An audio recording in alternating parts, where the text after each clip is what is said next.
సలగానే మాల్కాడ బానే ఉంటదిగా మాల్కాడ లెస్స కుప్పలు పోయారు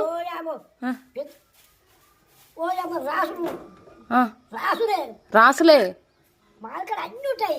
సిప్పల్ పండు అమ్ముతారు కచ్చల పండు అన్ని ఉంటాయి ఆడ మార్కెట్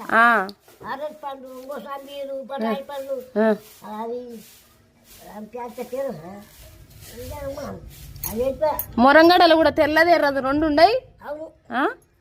ఇది తెల్ల ఎర్రదే ఎర్రగడ్డ బుడ్డ సూచిస్తావు కాలుతుంది అమ్మో కాలుతుంది ఊదుకొని తిను ఊదుకుంటా తిను తీసేయాలా తీయనా పొట్టు తీసా తింటావా ఇట్లనే ఉడకాలిగా పొడి మనం ఇంకా నింగలాల మీద కాల్చుకుంటే బాగుండదు ఉడికిందానికన్నా నేను కూడా కాల్చుకున్నా మంచిగా ఉంటుంది ఇంకా పొడి పొడి ఉంటది మంచిగా ఉడికిందా